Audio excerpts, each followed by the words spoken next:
Si un vendedor de perros calientes en Sabana Grande en Navidad, yo lo entrevisté, me dijo mínimo $200 hizo en el día, escúchame. No, es que, no, es que yo Escuchame, lo ¿qué que... estamos hablando? Parale, bola, es que yo vi eso aquí. Aquí lo que hace falta es emprendedores.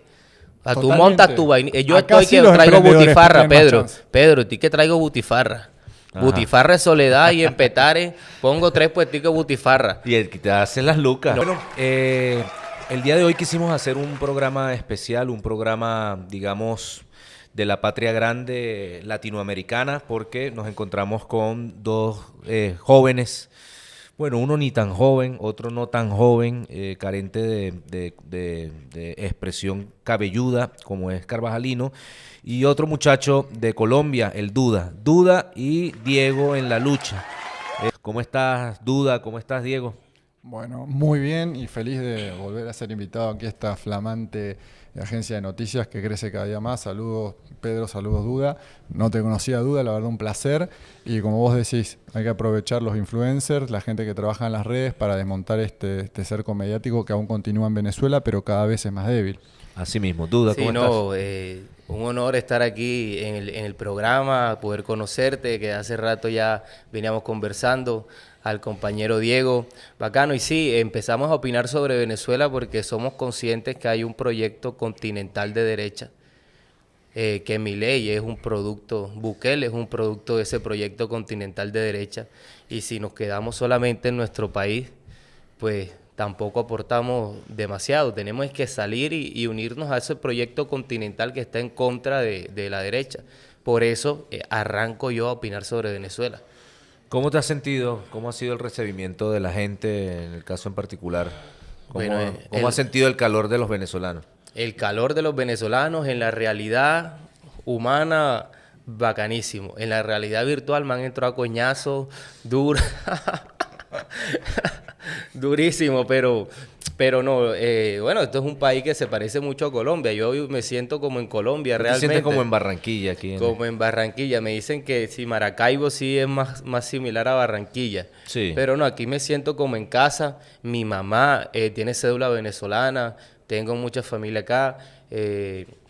Mis abuelos compraron su casita en Soledad gracias a trabajar en labores domésticas de las familias pudientes de Venezuela. Yo más pequeño visité Caracas, recuerdo estar por Petare.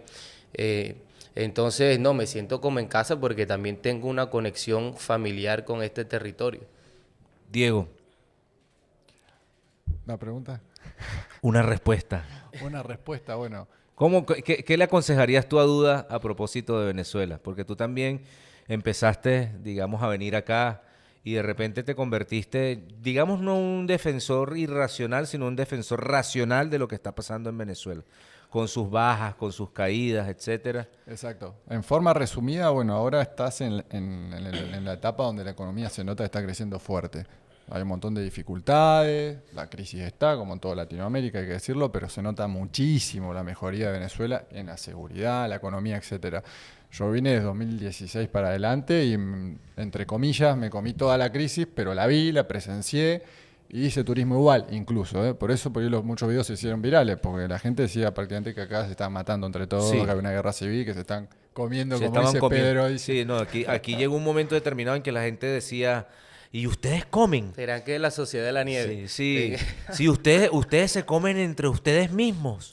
Y ustedes huelen la carne. O sea, como que habían construido, digamos, esa estructura narrativa en donde nosotros éramos los pobrecitos, etcétera. Los muertos de hambre. Los muertos de hambre. Y sin enterarse que este país en estos días nos daban una cifra muy contundente. Nosotros hace 4 o 5 años tuvimos de inflación. ¿Tú te imaginas cuánto nosotros tuvimos de inflación? Acá era 1.000.000%. 800.000% 800.000%. de inflación. Impresionante. ¿Y ahorita en cuánto estamos? Ahora están en 6%. 2,5 mensual más o No, menos. y 6% Sí. del año pasado. Bueno, imagínate. O sea, hay cosas que han pasado, ¿no? Y este país no se derrumbó. Cualquier otro país, con bloqueos, con las cuentas cerradas, con las autopistas financieras sin poder comprar insumos ni alimentos, con productos como la gasolina que antes la producíamos en Citgo, se hubiese colapsado. Ahora, lo importante de duda es barbaridades que te van a decir o que ya te están diciendo en las redes.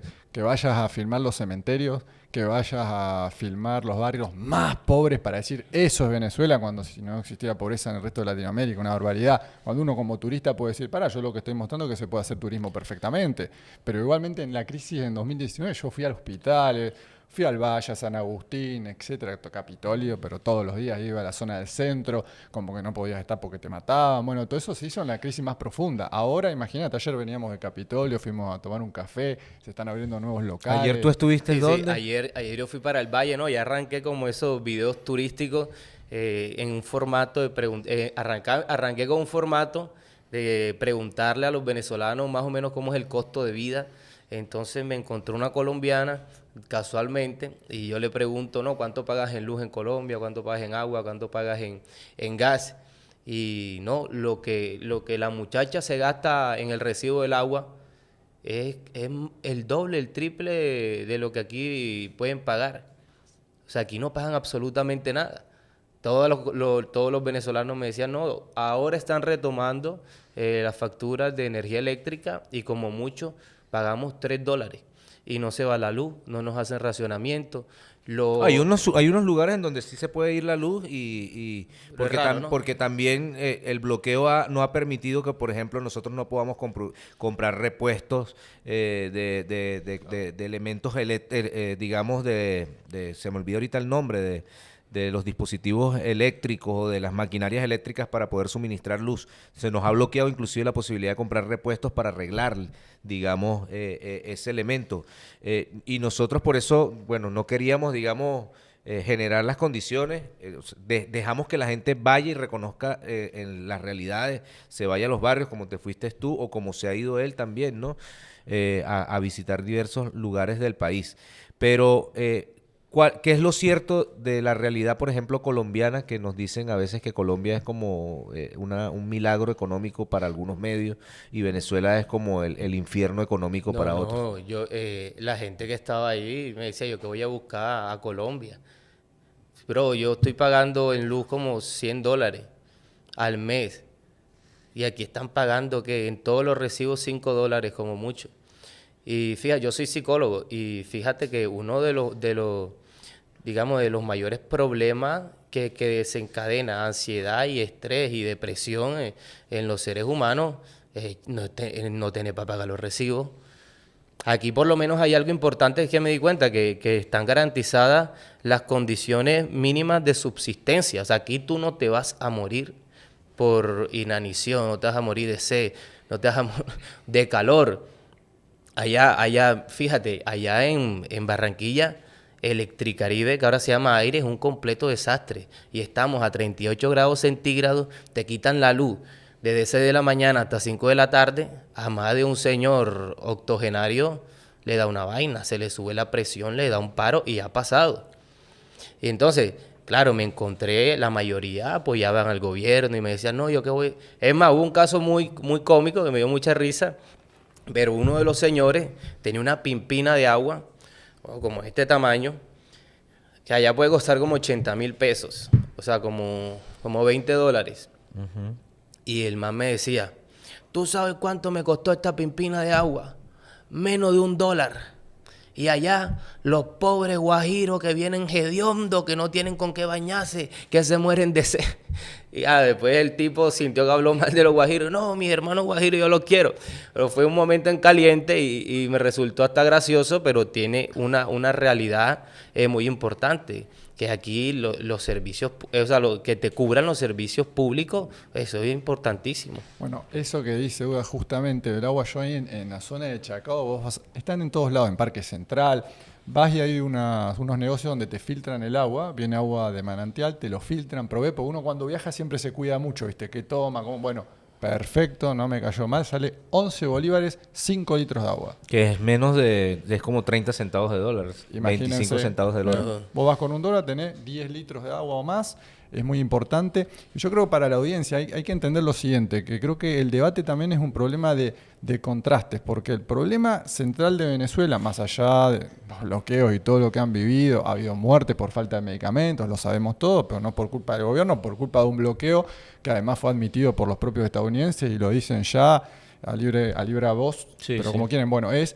que estaban tan bien con Chávez, que es una realidad que el mundo tiene que saber, los sueldos mínimos eran muy altos, hasta el más pobre viajaba al exterior, es un hecho, es una Sí. realidad contundente. Y ahora ha bajado mucho en relación a eso por los bloqueos y se ven mucho los contrastes de alguien que ganaba $3.000 a ganar, che, estoy ganando $200. Sí. Pero vos vas a Argentina y un maestro con 17 años de antigüedad puede estar ganando $250. Cuando en la época de Claro, Cristina y- ganaba y- 1.500. Y hay que ¿Se pagar entiende? servicios también. Hay que pagar servicio, $1 el litro de nafta, se fue todo. Y ahora lo recortaron, ¿no? También Sí. Milei lo bajó. Me quedé muy loco porque en estos días me dijeron que en las zonas clase media en Argentina, y quiero también hablar de eso, están robándole a la gente los jeans. Escuché una noticia Oh. en unos sectores clase media. Y además en estos días vimos una cola del hambre de gente pidiendo comida en Sí, Argentina. eso. Y no han pasado ni 2 meses. ¿A Ah, qué sí. se debe eso, Diego? A un aumento desmedido de un día para el otro de todos los precios, como decíamos en el otro programa.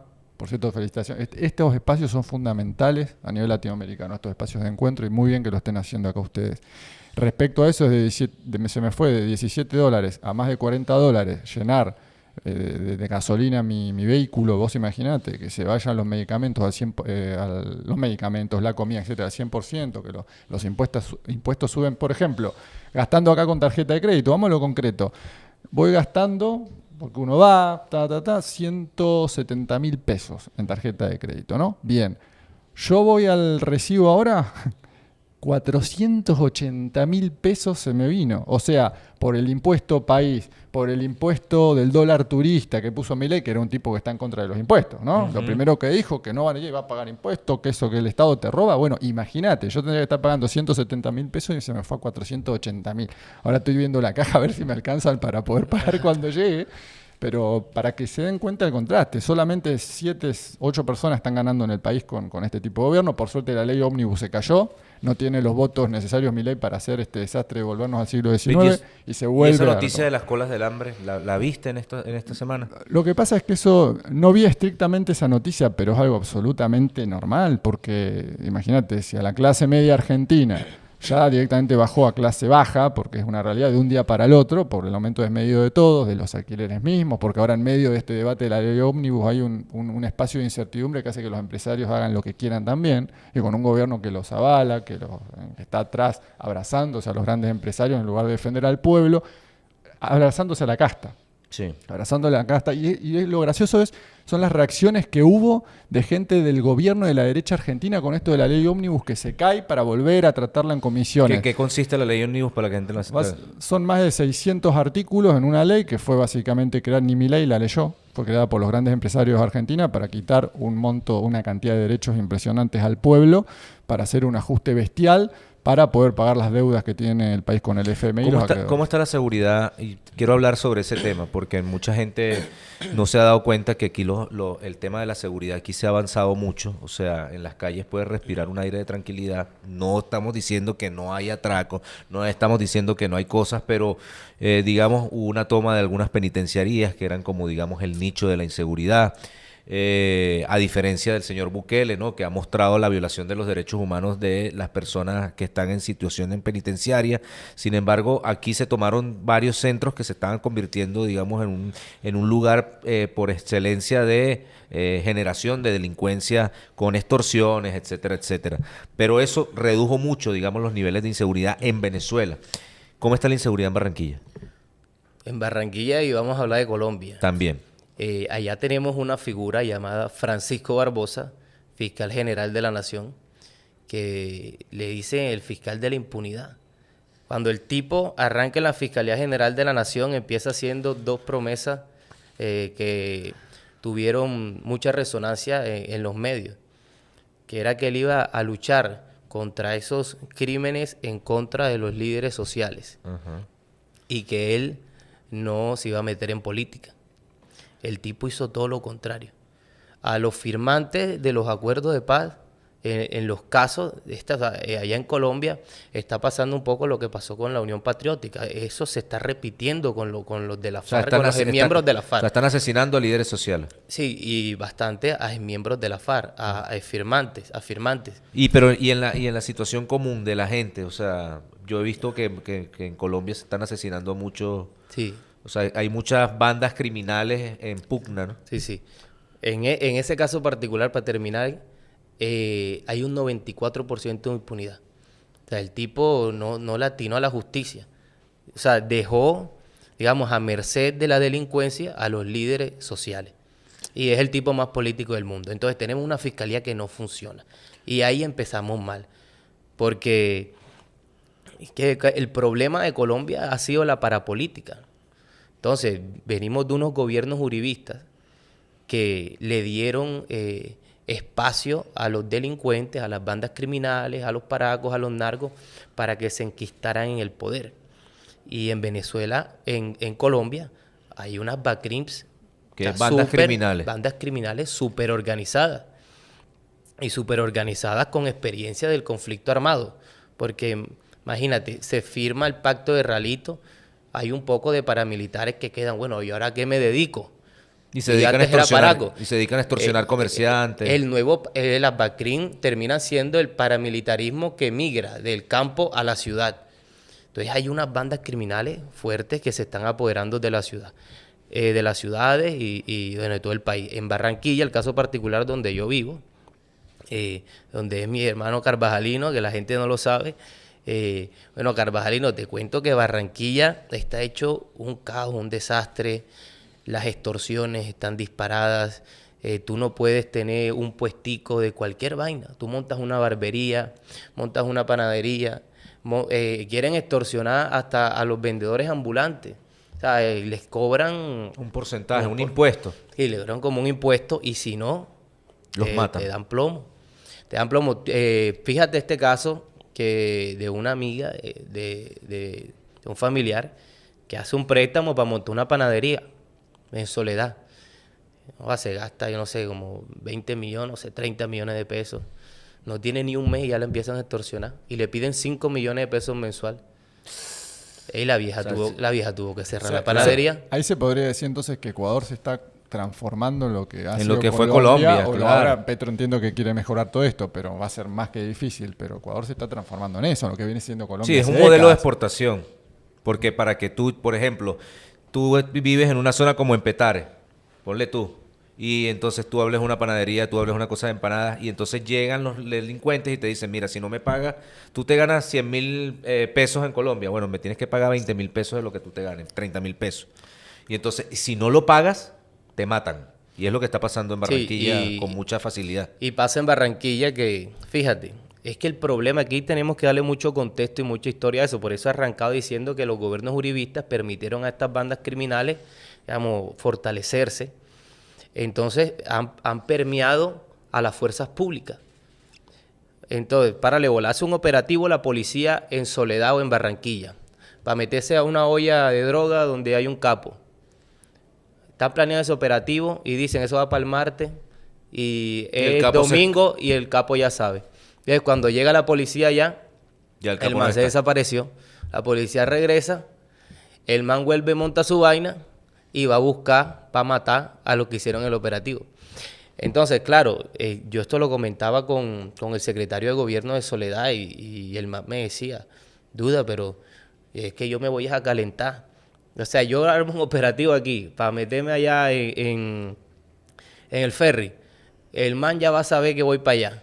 Y después te van a mandar. Y después me van a buscar a mí. O sea, yo no me voy a calentar. Esto tiene que ser un operativo nacional, que sea totalmente encubierto, que venga de repente. Eso es lo que pudiese, digamos, sería una vía para acabar con esas joyas. Porque, bro, es súper absurdo. O sea, allá en Colombia hay demasiadas joyas de droga. Y fíjate, es lo paradójico de la ley. Se permite consumirla, pero no comercializarla. Y para tú consumirla, pues la tienes que comprar donde alguien que la comercie. Y ahí es donde pues está claro que todo el mundo tiene plena conciencia de que hay unas joyas de droga que tienen 30 años. Y si una joya de droga tiene 30 años, eso es porque está colaborando con las fuerzas públicas. No hay otra explicación, claro, bro. Les cobran también un impuesto a la fuerza pública, a las bandas criminales, y por eso las bandas criminales le cobran a la demás gente que está comerciando normalmente. ¿Y ustedes piensan que si se legaliza el negocio ya, por ejemplo, de la cocaína, esto se terminaría? Pues en parte porque le arrebata un mercado a todos esos comercializadores. Sí. Y aparte, tú comercializas la coca y también permites a las universidades que investiguen. Ahora, una universidad no puede hacerte una investigación. Vamos a poner a un ser humano a que se meta tantos pases para ver eso en el cerebro que causa y desarrollamos una estrategia de intervención. A ver cómo lo sacamos de ahí. Pues no puede. Entonces, claro, eso tiene muchos beneficios. Claro. En Colombia... Mira, ha pasado algún presidente en Argentina no hace mucho que creo que ya sabemos lo que le pasa. Bueno, en fin, sigamos. El presupuesto que... De investigación. el presupuesto que invierte Colombia en contra de esa guerra contra el narco, que empieza acá en Estados Unidos, que empieza la doctrina, ahora se me va el nombre, este tipo que está... la doctrina de seguridad nacional. Empieza la guerra contra las drogas. Contra las drogas. En Colombia, en el gobierno de Duque, el Ministerio de Defensa es el que tenía mayor presupuesto. Y ponte a pensar esto. Tú estás luchando contra los narcos, ¿no? Parte de esos narcos son guerrilleros o paracos que están en la selva, en el monte. Tú como fuerza pública, tú no puedes entrar a darle plomo porque te acaban vivo, porque es un territorio que nada más los conocen ellos. La estrategia de las fuerzas públicas para luchar contra esos narcos... Es bombardearlo. Tú sabes cuánto cuesta nada más coger un avión, despegarlo y tirar esas bombas. Yo me leí un libro, creo que era de Eduardo Galeano, que él decía, a mí no me gusta medir los bombardeos de la lucha contra las drogas en términos de qué cuesta en plata. A mí me gusta pensar con eso se hubiese podido pavimentar una calle. Claro. Ese bombardeo es lo mismo que hacer no sé cuántas bibliotecas en varias comunidades, escuelas, hospitales. Sí. Carísimo, hermano. Sí, bueno, en Palestina pasa, ¿no? Que una bomba o un misil de lo que ellos lanzan cuesta $150,000 lanzarlo. Y lanzan, bueno, en Palestina han lanzado más bombas que en Nagasaki, que en Hiroshima, ¿no? O sea, la cantidad de bombas que han lanzado y la cantidad de dinero que se ha gastado en Palestina supuestamente por parte del gobierno de Israel es una cosa de locos, el presupuesto que se ha lanzado ahí. Ya creo que van unas 30.000 víctimas que se conocen, debe ir el doble por lo menos. Ahora la cantidad de plata. La pregunta es que para que el público sepa, si Colombia tiene por lo menos 10 bases militares, habían dicho 7, 10, creo que más. María Fernanda Barreto dice que básicamente Colombia es una base militar estadounidense, aliado de la OTAN, socio de la OTAN, etcétera. Digo, ¿por qué no se acaba el tema del narcotráfico? Si tenés a la DEA trabajando ahí, tenés tantas bases militares. ¿No sería fácil? ¿Saben dónde están los cultivos? ¿Tienen satélites? ¿Por qué ¿Saben no dónde están las bandas en las ciudades? Sí, es que ese es el negocio. Ellos están dentro del negocio, más nada. Hay una serie de líderes mundiales, de políticos, que viven del conflicto, viven de las drogas. Es que, mira, los políticos uribistas no quieren que se legalice nada, porque ese es el negocio de ellos. Claro, ellos te dicen en su discurso, porque ahí tendrías que tener una licencia para poder venderla, ahí tendrías que pagar un impuesto al Estado. Mira, el embajador San Clemente de Iván Duque, le encontraron 2 laboratorios de coca. El Ñeñe Hernández, que presuntamente financió la campaña de Iván Duque, narcotraficante que se hacía pasar por ganadero. Y que hay un poco de ganadero que están en ese negocio. Sí. Es claro, les vas a quitar el negocio. Vuelven a las vacas periqueras, ¿no? Pues son ganaderos supuestamente, pero terminan construyendo un laboratorio. Sí, y son súper doble morales. O sea, tú los escuchas hablar y los escuchas por Twitter. No, que vamos a proteger a la juventud, vamos a proteger... Y luego sí financias tus campañas, y las financias con ese dinero vos dijiste ilícito. que sos psicólogo, ¿no es cierto? Sí. Bueno, no proyectan todo el tiempo en el otro lo que ellos son. Acá Maduro era el dictador, Chávez era el dictador. ¿Qué son ellos entonces? No, totalmente, lo proyectan. No lo había visto así, pero claro que sí. Vamos a empezar por María Fernanda Cabal, que creo que es de las que más le da duro a Nicolás Maduro. Y ellos son eso, son unos fachos. O sea, realmente los fachos son ellos. ¿Qué pasa con los campesinos en Colombia cuando quieren sacar las tierras y ellos no quieren? No, mira, ese es uno de los mayores logros del gobierno de Gustavo Petro, lo que está haciendo la Sociedad de Activos Especiales, la SAE. Porque... ¿Qué es eso? Digamos, cuando tú le quitas a los narcos sus propiedades, la SAE se queda con eso. Todo ese tema de incautaciones. Entonces, claro, la SAE tiene un montón de territorios, de mansiones, y ahora se los están devolviendo a los campesinos. Ajá. Eso en el gobierno de Iván Duque no pasaba. ¿Pero le están dando la seguridad necesaria para que eso ocurra? con el tema del narco y los asesinatos a campesinos para sacarle la tierra. ¿Tiene el apoyo de las fuerzas Petro para lograr eso? Eso es lo que a mí me preocupa con el tema Petro, porque comprendo, a ver, qué bueno que llegó Petro al poder, pero qué cúmulo de fuerza, de poder tiene para lograr esos objetivos. Siempre de los militares, un pueblo, no sé, milicianos. ¿Qué porcentaje del pueblo real lo está apoyando? Él ganó por el 50 y algo ahí nomás, ¿no es cierto?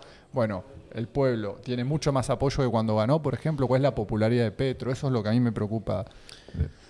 Lo que pasa es que en Colombia hay un negocio con las encuestadoras. Ah, sí. Entonces tú no sabes de cuál fijarte, hermano. O sea, las encuestadoras que responden a un empresariado que está detrás de unos políticos, y hay de izquierda y de derecha. O sea, yo realmente en lo que menos me fijo son en esas encuestas, porque tú no sabes a qué intereses están respondiendo y todas son totalmente distintas. O, por ejemplo, decían que Petro no iba a pasar la segunda vuelta, que iba a ganar Fico. Y pasó Petro y Fico perdió. Entonces, fíjate ahí, que Quintero también tiene una encuesta que decía que Quintero iba a perder la alcaldía de Medellín y ganó. ¿Qué es lo más difícil que tiene Petro? ¿Cuál es el mayor reto que tiene? Yo siento que Todos. No la tiene fácil, ¿no? No la Sí. tiene nada fácil. Tiene hasta el fiscal yo diciendo creería que Gustavo Petro debe mejorar en su parte de comunicaciones. Creo que ahí hay un error grave de cómo él se comunica con el pueblo, porque, digamos, ¿quiénes son los que han tumbado los gobiernos progresistas en Latinoamérica? Los medios. Claro. Eso no lo están entendiendo allá. Y Petro le están entrando a coñazo, como dicen aquí. Revista Semana, Blue Radio, W Radio, RCN. Yo lo veo desesperado a él Paracol. como escribiendo en la noche, como en la madrugada, a las Sí. 12 en Twitter. Exacto, él Se solo vuelve no como puede loco. con el Twitter, o sea, No, tú no, solo no. con tu Twitter no puedes. ¿Qué pasa? Estos medios están ardidos, tú analizas el presupuesto de la nación que le daban a las pautas de los periodistas. En Iván Duque le daba el 90% de pautas a ellos, no le daba nada a RTBC, que es como el como medio la radio público. pública. Petro ahora es al contrario. Petro le quitó toda la plata a Semana, a Caracol, a RCN, a Muy Blue bien. Radio, y todo va para Muy bien. el medio público. Muy bien, pero esa es la explicación de por qué le están haciendo la guerra tan dura, porque es que le Claro. quitaron la gallinita de los huevos de oro. Claro. Se le acabó la teta pública. Que es la a que diferencia de estaban- Milei, que tú en Milei lo ves que quiere privatizar los medios públicos, pero la pauta publicitaria, medios como Clarín, medios como La Nación, sigue siendo fuerte. Sí, totalmente, más allá que Clarín, el otro día hablábamos ahí con Barreto justamente, con María Fernanda, y le decía el tema de Milei, están problemas Clarín, porque Clarín le informa a la clase media argentina, es su gran público cautivo, y Milei está desmantelando a la clase media. Entonces Clarín se empieza a ver en un grave aprieto respecto a eso. Ahora, fíjate una anécdota muy cortita. Castillo en Perú hace la campaña. Justo, bueno, nos contactamos con unos compañeros peruanos, che, nos ayuda a editar unos videos, sí, dale, mi grano de arena para Castillo, empezamos a hablar, tal. Yo les digo, ¿ustedes se dan cuenta que si Castillo no empieza con la comunicacional, pero antes de asumir, empieza a tejer redes, empieza realmente, el pueblo si no se informa lo van a voltear? Le decía yo, porque veo que está ganando por muy poco, bueno, ¿no? Tumbaron Tumbaron a a Castillo. Castillo. No había forma, el pueblo necesita estar informado, ¿no? De su líder, al que votó todo el tiempo. ¿Hay un Forma riesgo de constante. que tumben a Petro? Sí, ahora en Colombia se está hablando de eso, de que se está planeando un golpe de Estado. Institucional. Un golpe de Estado. Desde el fiscal, ¿no? Desde el fiscal, y que uno lo ha visto que está siendo impulsado por personajes como María Fernanda Cabal, por ponerte un ejemplo. Allá tenemos un problema muy Ella que es grave. diputada, Sí, es como Congresista. congresista. Ella fue una de las pocas que fue desde Colombia, Allá donde Milei. asistió a donde Milei. Ah, Y andaba toda emocionada. Toda, Sí. toda Y hace alegre. parte de ese proyecto de derecha de Latinoamérica. Y ella quiere ser como la Milei o como la Bolsonaro colombiana, pero para enfrentarse a el nuevo candidato, porque inclusive en Colombia no hay la posibilidad de que si tú, por ejemplo, eres un ciudadano colombiano y tú quieres reelegir a un presidente, en Colombia no existe eso, lo quitaron constitucionalmente. No te puedes reelegir. Nada más una sola vez puedes ser presidente. No, y también las maniobras que nos están haciendo de la fiscalía. Allá parece que tenemos a una Juan Guaidó, pero de la fiscalía. La vicefiscal Marta Mancera. Se ahora, quiere como autoproclamar la fiscal nacional. Sí, ¿qué pasa? En enero hicieron las votaciones para elegir a la nueva fiscal. Tenían que escoger entre las ternadas por el presidente Gustavo Petro y la Corte Suprema. La mayoría de votos los hizo en blanco. como no alcanzó ninguna la cantidad suficiente para elegirse como fiscal, pospusieron la elección ahora para el 12 de este mes. Y si el 12 no se elige la nueva fiscal de esas ternadas por el presidente Gustavo Petro, quedaría como fiscal encargada Marta Mancera, que ojo, está siendo investigada por nexos con bandas criminales en Buenaventura. Como para que tengas una idea, tiene que cambiar el fiscal ahorita y el estamento político, ¿verdad?, que desde la fiscalía, que bueno, que ha generado unos grados de impunidad con los políticos, por ejemplo, como Iván Duque, como su esposa, que no la han investigado por unos fondos. Entonces, desde esta fiscalía han tratado de judicializar al mismo presidente, a la familia presidencial, a la esposa del presidente, y ahorita que les toca cambiar de autoridad, ellos se están negando y quieren autoproclamar a una fiscal controlada por el uribismo. Y por eso se está hablando de un intento de golpe de Estado en Colombia. O sea, porque inclusive el presidente Petro no lo quieren dejar ni siquiera lanzar una terna para poder elegir un nuevo fiscal. Y entonces, claro, como este fiscal Barbosa representa los intereses del uribismo, nunca ha investigado, digamos, los niveles de corrupción que hay. Inclusive hay una figura en Colombia que son la familia Char, soltaron a uno de los tipos investigados. Arturo Char. Arturo Char, que fue presidente del Senado y que cayó preso. Pero ahorita lo acaban de soltar. Entonces la fiscalía se convierte en un elemento flexible para el uribismo, pero muy mordaz y muy laceral y muy visceral en contra de lo que representa Gustavo Petro. Tanto así que están llegando al tupé de que ellos dicen, mira, el fiscal no lo van a elegir y nosotros vamos a autoproclamar una fiscal para que siga esa onda de impunidad hacia el uribismo o hacia los estamentos de derecha, pero de ataque. Desde la fiscalía se está atacando, digamos, al Ejecutivo Nacional, que es el caso de Gustavo Petro. Y esa es la razón por la cual toda Colombia va a marchar este 8 de febrero. Eso te iba a Aprovechamos para invitar en Bogotá, en la Corte Suprema de Justicia, a las 8 a.m. En Barranquilla van a marchar a las 2:20 de la tarde en la sede de la Fiscalía, y que toda Colombia se movilice. Y es precisamente por eso, porque es un fiscal complaciente con la derecha. Están inclusive marchando para que les permitan tener un nuevo fiscal. O sea, Gustavo Petro puede tener el gobierno, pero no tiene el poder. Y ese poder está siendo el poder político, el poder económico, el poder del narcotráfico en Colombia, está siendo muy mordaz y no ha querido, y lo que ha querido es generarle un grado de desestabilización. A tal grado, bueno, de poner en jaque, digamos, al gobierno colombiano y lanzarse, bueno, a un mecanismo de masas para poder presionar a ese estamento político que, bueno, quiere permanecer con los mismos intereses, con los mismos privilegios y con los mismos grados de impunidad hacia la casta social que ellos representan. Ahora, más allá de las encuestas que hablábamos recién, ¿vos qué es lo que palpás, lo que ves, lo que percibís en la calle respecto a Petro? Porque eso es importante también. ¿Qué es lo que vos percibís? ¿Lo apoyan? ¿Quieren salir a marchar? ¿Quieren protestar? Petro, le hace falta ser más fuerte, Petro, más un gobierno fuerte. Hay un descontento que está creciendo cada vez más. Pero es precisamente por eso. Pero porque a favor de Petro y en contra de... Descontento con Petro. O sea, mínimo, yo realmente creo que Petro es más popular de lo impopular. O sea, realmente, yo hoy vi una encuesta en la mañana. Tiene unos grados de aprobación como de 53%. Vi que eso es bastante fuerte. Bien. Mejoró como 3% según la encuesta que vi en la mañana. Pero, digamos, ya lo que yo percibo, digamos, en las calles, es que sí hay un descontento. O sea, mucha gente está dejando de ser petrista.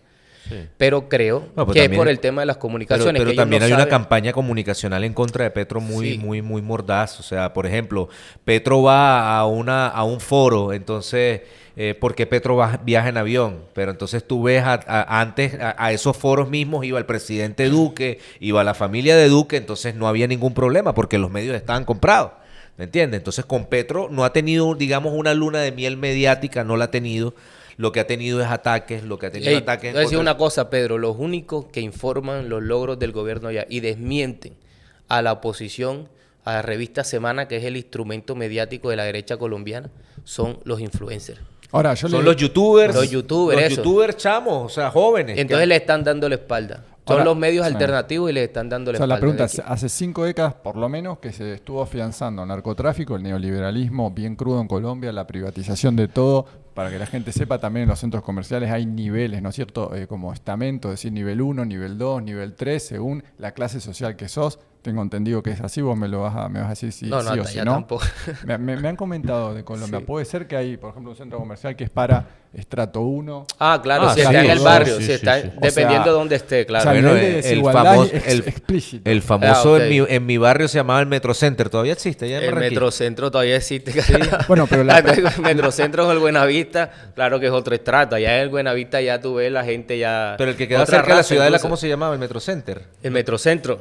¿Ese se llamaba Metrocentro? ¿sí? Metrocentro, Ah. sí. Y está por ¿Qué- ahí el Éxito. Hay un Éxito metropolitano que también le dicen. Ah, queda cerca del Estadio Metropolitano. Sí, al lado. Sí. Pero se naturalizó la desigualdad y lo que habría que decirle al público que nos está viendo es decir, bueno, pero si hace más de 5 décadas se viene consolidando el neoliberalismo, la Sí. privatización, el poner bases militares norteamericanas en el sector, ¿cuánto tiempo piensan que hace falta para cambiar todo eso? No, en 4 es años cierto? no se puede cambiar. Claramente ¿no? que no. Y el mismo estamento O sea, político te dice, porque por ejemplo, Juan Manuel Santos se religió 2 veces, pero religiéndose él 2 veces lanza, digamos, a la Corte Constitucional para que después el próximo presidente no se pueda reelegir.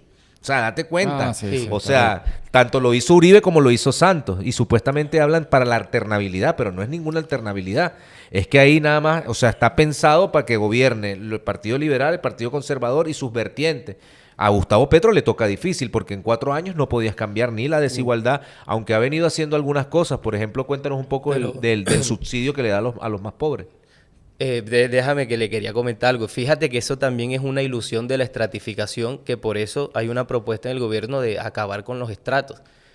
O digamos, entre comillas, sí, en el Prado, el portal del Prado es un centro comercial para gente clase media, Metrocentro para personas clase baja, pero porque hay la estratificación. Tú asumes de que porque por ahí es estrato 4 hay gente que tiene más o menos platica y no es tan así. Ahora se está planteando, hay gente que Ya vive en por- el portal y no tiene cómo pagar la luz. ¿Ya por qué estrato van en Colombia? Cuando yo estaba viviendo allá, el estrato 6 era como el máximo. Sí, sí, yo creo que hasta el 6. Hasta el 6. O sea, acá allá estratificaron la sociedad. Si nosotros- Estrato 1, estrato 2, estrato 3, eres medio pobre. Estrato 4 eres clase media, pero media baja. Estrato 5 y 6 son los ricos. Entre el 5 y 6 se medio relacionan. El 4 ya no se relaciona con el 5 y 6. Y el 1, 2 y 3 no se relaciona con el 4. O sea, estratificaron tanto a la sociedad y la desigualdad la convirtieron en un estamento. Y- en donde cada uno de esos segmentos no se relacionan entre sí. O sea, por ejemplo, para yo tener un amigo rico, antes, por ejemplo, yo me acuerdo una vez que me pasó en Colombia. Yo fui a conocer a unos panas de una universidad de ricos. Y tú sabes qué hizo el papá de esas personas cuando yo fui a un apartamento de ricos. Me investigaron primero para saber si yo era guerrillero y si los iba a secuestrar. O sea, porque Sí. también es el miedo entre esas clases, entre esos estamentos, y por eso la sociedad es tan compacta, ¿verdad? A diferencia, por ejemplo, de un país como Venezuela, en que tú te puedes relacionar con una persona de plata, tú te puedes relacionar, o sea, ahí hay como una amplia relación. Inclusive, dentro de las Fuerzas Armadas, Chávez llegó al poder, ¿verdad? O llegó, digamos, a tal rango como muchas de las generaciones de Chávez llegaron a generales, a mayor general, etcétera, etcétera, porque había una democratización de las Fuerzas Armadas. En Colombia no. Si tú eres del estrato 1 y 2, tú eres suboficial. Bien. Llegas hasta un grado en las Fuerzas Armadas. Si tú eres de estrato 5 y 6, tú eres oficial. Porque ¿cómo se llama? La carrera cuesta plata. No hay forma de Y- que llegues más arriba. No, allá no hay un general pobre, por ejemplo. No, y el problema de esa estratificación de estrato 1, estrato 2, estrato 3, estrato 4, es que esa categoría semántica no es totalmente fiel a la realidad. Lo que decía, hay gente que tiene más, que vive en estrato 2 y puede tener más plata Que uno estrato 4. estrato 4. Entonces, eso se revolvió. Por eso estos manes tienen la iniciativa de acabar con esos estratos. Más bien hacer un estudio de acuerdo a tu salario, a tus ingresos. Pero dime los subsidios que está dando Petro. Ahorita hay un programa muy importante que es darle un subsidio de 1 millón de pesos a jóvenes Estamos que viven hablando- en condiciones de Estamos hablando marginalidad. de $200. $1 millón de pesos. Un poquito más, Lo 230 está dólares. $230. Se lo está dando Petro a los sectores más necesitados.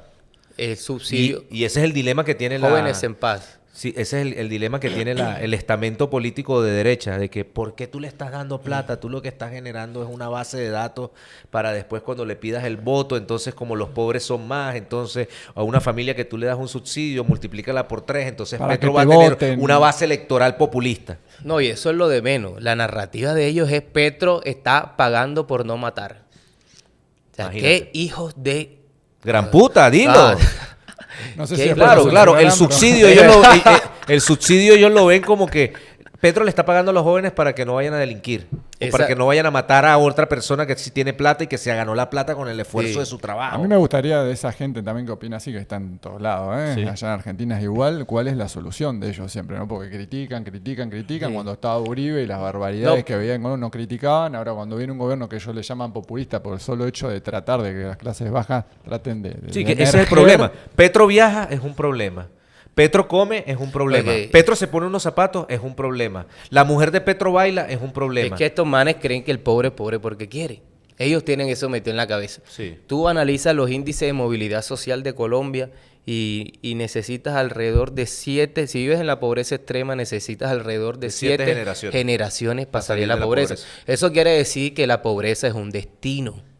Oh, Pero no es un destino, es un destino, digamos... Para muchos es un destino, claro, hermano. O sea, no fue algo que tú decidiste. está los que se salen de la media de carambola, pero la mayoría de familias que nacen en la pobreza, en el mundo, las familias ricas de hace 100 años siguen siendo las mismas familias ricas. Claro. Y los más pobres, la mayoría siguen siendo los más pobres.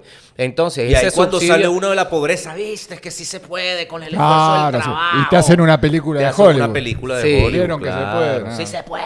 Bueno, Diego Rusarín, lo ubican al mexicano, está dando datos muy interesantes. Él decía que viste que ahora está esta moda de los emprendedores y que si emprendés y haces todo el esfuerzo y vas a hacerte millonario. Bueno, él decía, el 80% o más del 80% de los emprendedores a los 2 años fracasan todos.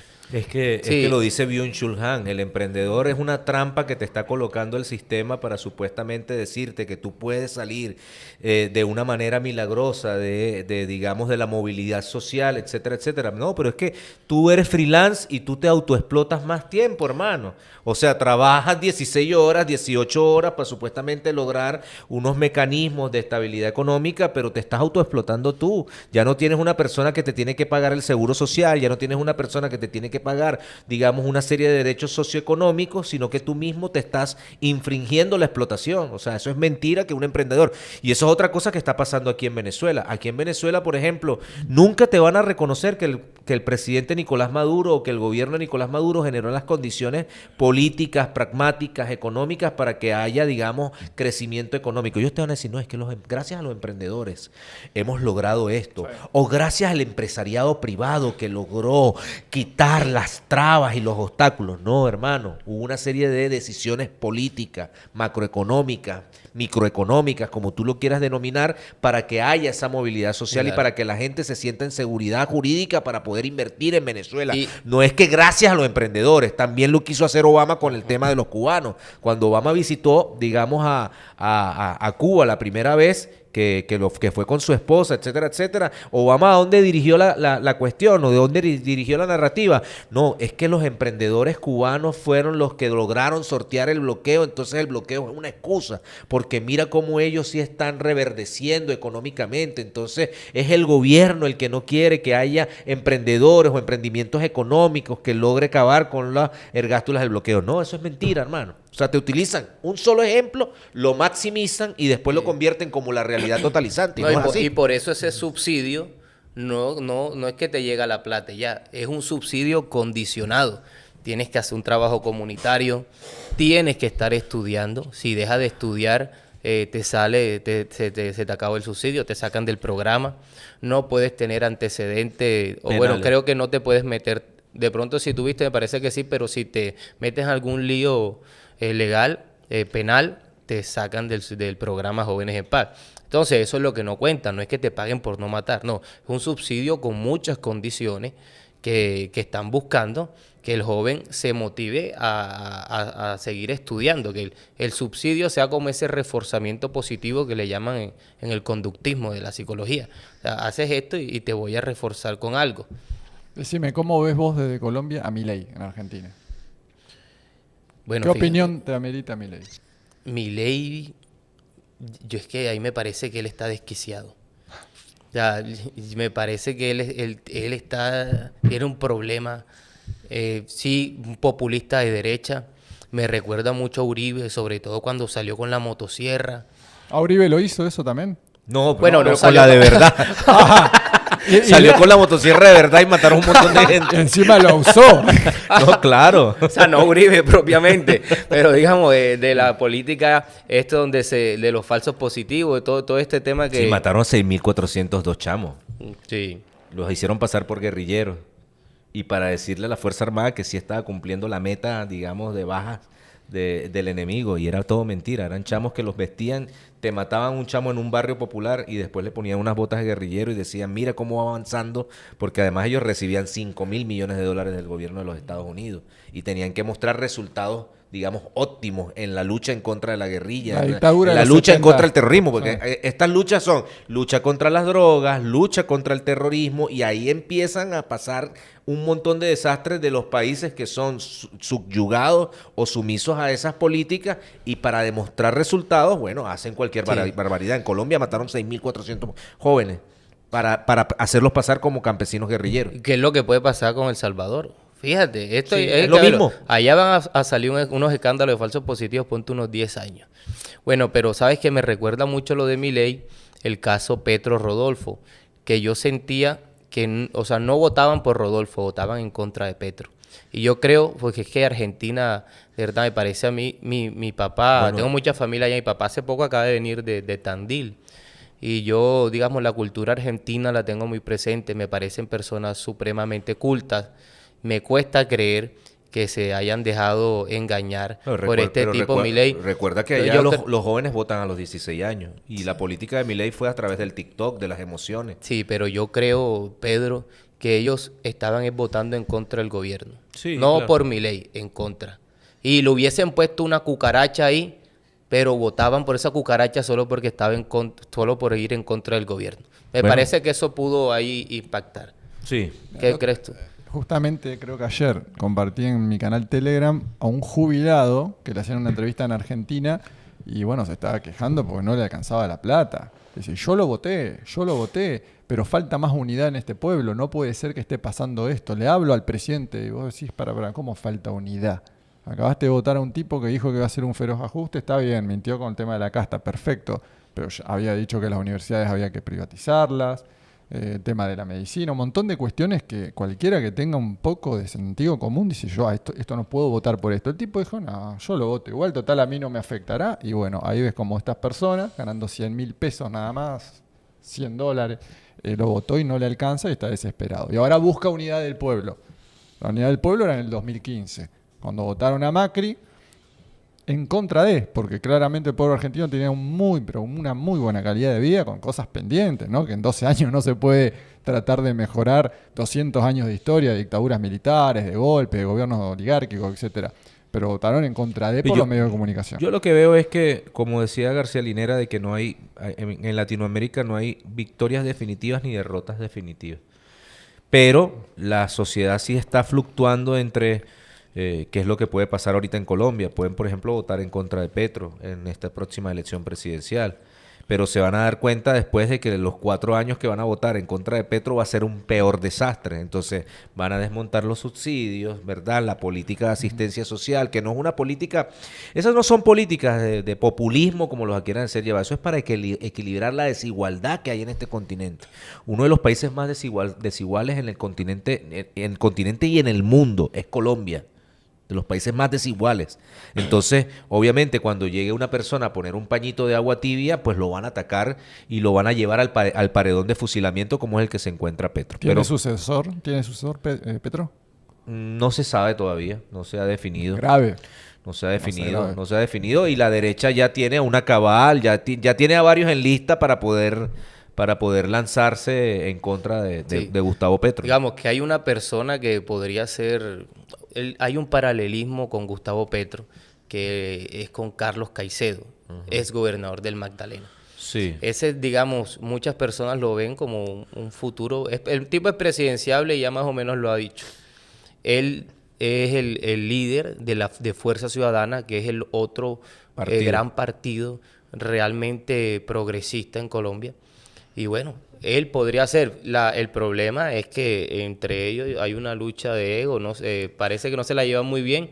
Bueno, Entonces, el ego siempre, él va solo. el ego siempre está en la discusión política del poder. O sea, y más con los caciques estos. sí. Pero él podría No, ser. pasa en Bolivia con Arce y con Evo Morales, ¿no? Otra cosa que preocupa mucho esa, ¿eh? ¿Qué pasará ahí? Sí, pero bueno, miren muchachos, de verdad terminamos haciendo una entrevista de un colombiano, un argentino, un colombo venezolano, un argentino contra otro colombiano, el pana Duda. Bueno, bienvenido Duda aquí a Venezuela siempre, que te quieras acercar a esta realidad. La realidad no es como la pintan, no estamos famélicos por ahí comiéndonos la carne entre nosotros mismos, no somos...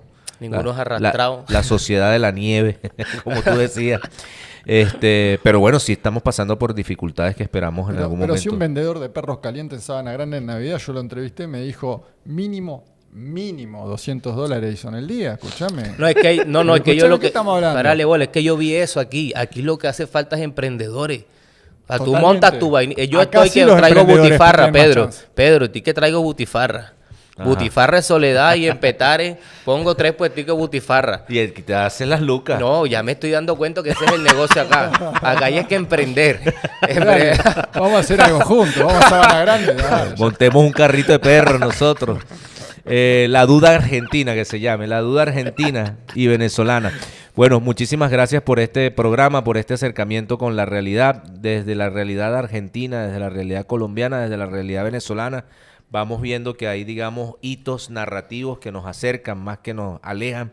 Sin embargo, bueno, hay que seguir haciendo esfuerzos por develar, digamos, la cara de vidrio, como le decía un escritor venezolano, a los medios. Develar esa cara de vidrio es necesario para poder, digamos, estar más cerca de los oprimidos y no trabajando para los opresores, que son los que generan esta desigualdad en el continente latinoamericano y en el mundo. Así que muchísimas gracias a Duda y a Diego por esta cercanía con Venezuela News.